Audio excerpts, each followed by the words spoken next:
그 다음에 이제 구속에 오면은, 구속은 뭐 우리 학부모님들이 워낙 잘 아시니까 예수님의 십자가를. 그래서 예수님은 누구신가? 와서 무슨 일을 하셨나? 그 두 가지를 설명하는데요. 예수님은 누구신가를 이제 구약편에서 하나를 뽑고 신약편에서 몇 가지 스토리를 얘기하는데, 구약에도 뭐 예수님을 예언한 대목이 워낙 많은데, 그 제일 대표적인 것이 이제 이사야의 한 아기가 우리에게 낳고, 그다음에 한 아들을 우리에게 주신 바 되셨는데, 그분이 어깨에는 정사를 매셨고, 그다음에 그 기묘자고 모사고 평강의 왕이고 영존하시는 하나님이다. 그러니까 하나님이 우리한테 오신다는 거예요, 아들로서. 이제 그게 이제 대표적인 구약의 예언이고요. 요한복음의 그 사도 요한 얘기를 좀 해줍니다. 예수님을 수없이 많은 사람이 봤잖아요.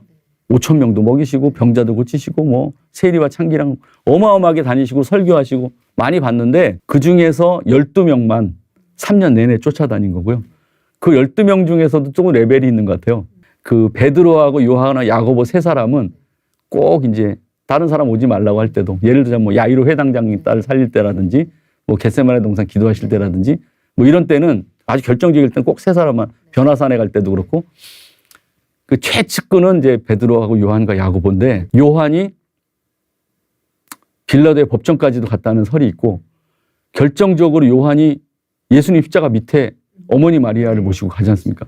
그러니까 최측근 중에서도 예수님의 공생의 모습을 제일 많이 본 사람은 사도 요한이다.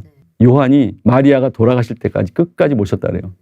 그러고 나서 이게 이제 도미티아누스 황제가 기독교 박해가 이제 극심할 때 반모섬으로 이제 유배 갔다가 에베소로 돌아와가지고 90이 다 된 나이에 인생을 딱 돌아보면서 예수님을 추억한 책이 이제 요한복음 아닙니까?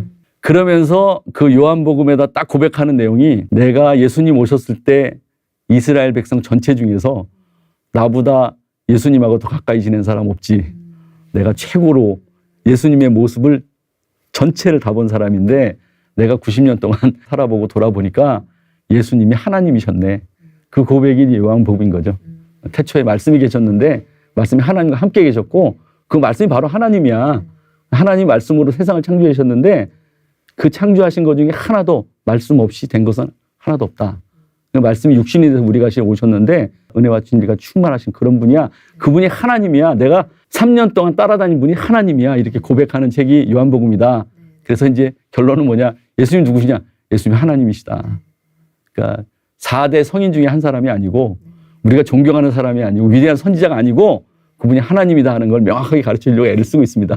그 하나님이신 예수님이 오셔서 우리 문제, 이 죄 문제를 해결해 주시려고 오신 거잖아요. 그렇습니다. 네. 그래서 이제 두 번째 설명하는 것이, 와서 무슨 일을 하셨나? 죄사함과 구속, 그다음에 하나님 관계 회복, 온 우주 질서를 창조의 당시처럼 지금 완전히 회복하셔서 예수님 재림하시는 날 온 하나님의 통치가 이루어지는 영역. 그 대신에 이제 제가 여기서 조금 좀 생각해 보는 것이, 목사님이 이게 수수께끼를 낼 때 답을 미리 알고 있으면 수수께끼 굉장히 시시하잖아요.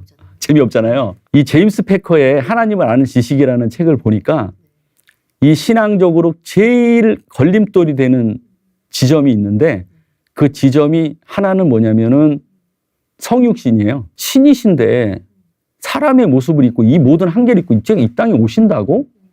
근데 그것도 아기 때부터 잘하신다고? 그게 엄청나게 걸림돌이 되는 거예요. 신앙을 받아들이는데. 근데 우리는 마치 수수께끼 답을 미리 알아가지고 시시해져 버린 것처럼 그냥 그 고등학생 입시하듯이 그냥 줄줄 외운 거죠. 예수님이 성육신하셔서 죽을 수밖에 없는, 그게 아니고 그 엄청난 그 은혜, 그거에 대한 묵상이 필요하다는 거예요. 이 제임스 패커 목사님이. 근데 답을 다 가르쳐주고 하니까 이게 시시해져 버린 거예요. 그걸 묵상하도록 이제 하는 것을 되게 중점으로 좀 생각하고 있고요. 구속의 은혜에 대해서 당연한 거가 아닌데, 그렇죠. 그러니까 저만 해도 모태신앙이니까 어릴 때부터 들었단 말이에요. 네. 네. 근데 그것이 아니라 나한테 정말로 인격적으로, 경험적으로 그 은혜가 경험되어야 된다는 말이잖아요. 그렇죠. 네. 그래서 그 성육신과 제임스 패커 목사님이 하신 것 중에 하나가, 근데 결국은 이 일을 이루시려고 자기가 돌아가신다고? 자기가 죽는다고? 이게 정말 신앙의 엄청난 그 포인트고 걸림돌이 돼야 되는데, 우리는 걸림돌이 하나도 안 되는 거예요. 왜? 고민을 안 해봤으니까. 왜? 답을 수수께끼 탔는데 답을 다 가르쳐주고 했으니까. 그래서 이 성육신과 예수님이 죽으심으로 온 우주를 구하신 거, 이거에 대한 깊은 묵상이 필요하다는 것이 제임스 패커 목사님의 경고입니다. 저와 어떻게 보면 우리 크리스천 부모님들은 자녀 교육을 할 때 이 부분도 함께 신경을 써야 되겠네요. 네. 그런 부분을 좀 강조하는 것이 구속의 이제 스토리입니다. 네네.